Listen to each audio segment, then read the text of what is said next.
জুলাইয়ের কথা বলা হচ্ছে, মুক্তিযুদ্ধের আওয়ামী বয়ানের মতো জুলাইকেও কতিপয় স্বার্থান্বেষী গোষ্ঠী কুক্ষিগত করে ফায়দা নিতে চাচ্ছে।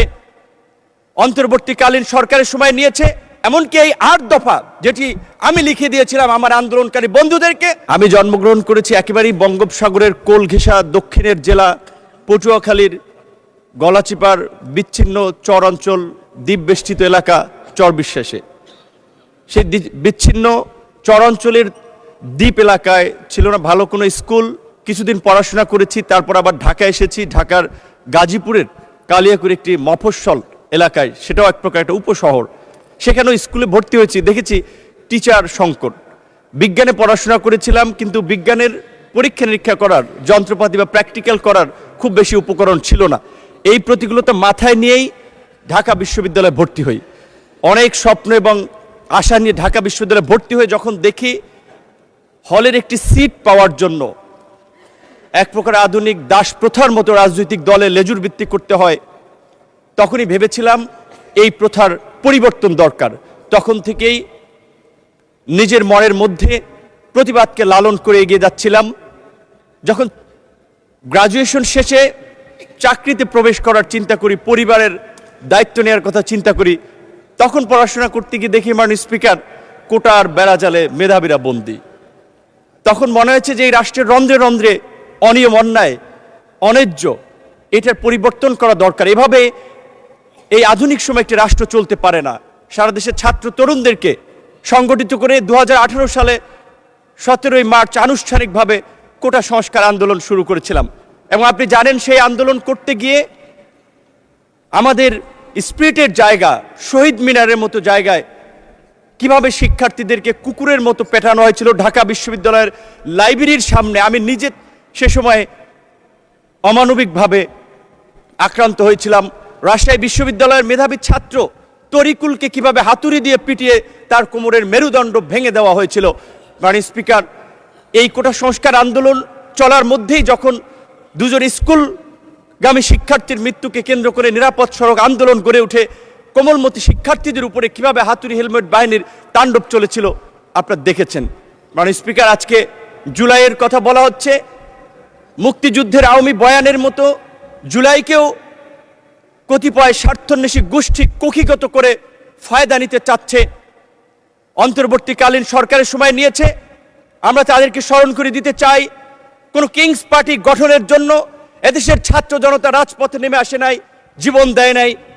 ফ্যাসিবাদের বিরুদ্ধে দীর্ঘ 1.5 দশকের লড়াই সংগ্রাম, তারই ধারাবাহিকতায় জুলাই তার উৎকৃষ্ট উদাহরণ। আমরা আজকের এই বিরোধী দলের নেতৃবৃন্দ, মাননীয় স্পিকার, আমি শুধু 2-3টি নিউজ লিঙ্ক আমাদের বন্ধুদের উদ্দেশ্যে পড়ে শোনাতে চাই, আমাদের সংসদ সদস্যের উদ্দেশ্যে, যেটা গতকালকে আমাদের একজন মাননীয় সংসদ সদস্য জনাব আন্দালি ব্রাহ্মণ পার্থ তার বক্তব্যে বলেছেন, আমরা যে গত 17 বছর লড়াই সংগ্রাম করেছি, দেশের মানুষের মুক্তির সংগ্রামকে এগিয়ে নিয়েছি, আমরা সেটি জেনজির সাথে, তরুণ প্রজন্মের সাথে কানেক্ট করতে পারছি না, যার ফলে তারা হয়তো সঠিক বিষয়টা জানছে না।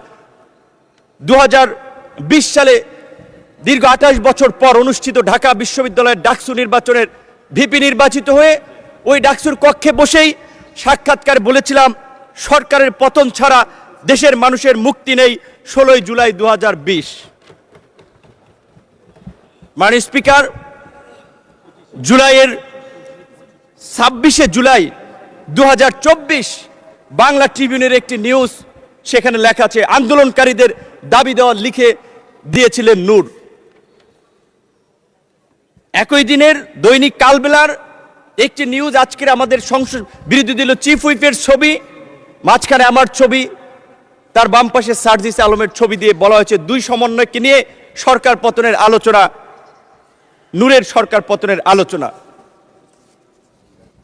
বাংলা বিডি নিউজ 24.com 26শে জুলাই, সেতু ভবনের নাশকতা, নূর কারাগারে রিমান্ডে নির্যাতনের অভিযোগ, আন্দোলনকারীদের 8 দফা কর্মসূচি নুরুল হক নূর লিখে দিয়েছিলেন বলে তথ্য রয়েছে ডিবি তদন্ত কর্মকর্তা। 2 আগস্ট 2024 আদালত প্রাঙ্গণে নূর সরকার পতনের 10% ধাক্কা দরকার, প্রশাসনের আন্দোলন ঢুকে গিয়েছে। শুধু এই কথাগুলো তাদেরকে এই কারণে স্মরণ করিয়ে দিয়েছি, আমরা যে লড়াইটা করেছি আমরা যে সংগ্রামটা করেছি, এই সংগ্রামের পেছনে কত মানুষের অবদান, কত মানুষের ত্যাগ, সেটি আমাদের তরুণ বন্ধুরা হয়তো জানে না।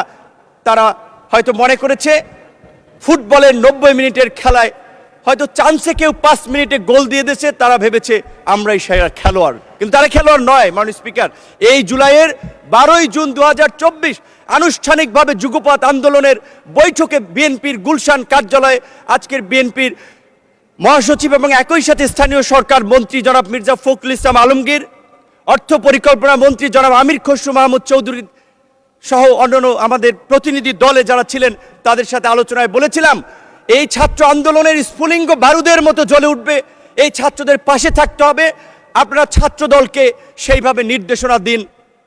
তারা সবসময় আমাদেরকে বলেছে তোমরা যখন যেভাবে সহযোগিতা চাও ছাত্রদল প্রস্তুত থাকবে। ভারতের শিলং অবস্থিত সালাউদ্দিন আহমেদ, আমি তাকে রেসপেক্ট করি, তার সাথে যে কয়েকবার কথা বলেছি অত্যন্ত বিজ্ঞ লার্নেড মানুষ মনে হয়েছে। রাতে প্রায় তার সাথে কথা হতো 18-10 মিনিট 20 মিনিটের মতো তিনি দেশ জাতি তরুণ প্রজন্মের দায়িত্ব নিয়ে কথা বলতেন। ঢাকা বিশ্ববিদ্যালয়, একই বিশ্ববিদ্যালয়, আপনিও একই হলের, সেও সিনিয়র, সেই সুবাদে তার কাছ থেকে পরামর্শ নিতাম। এই জুলাইয়ের মধ্যেও তার সাথে এমনকি এই 8 দফা যেটি আমি লিখে দিয়েছিলাম আমার আন্দোলনকারী বন্ধুদেরকে, সেটিও সালাউদ্দিন আহমেদের সাথে পরামর্শ করে আলাপ করে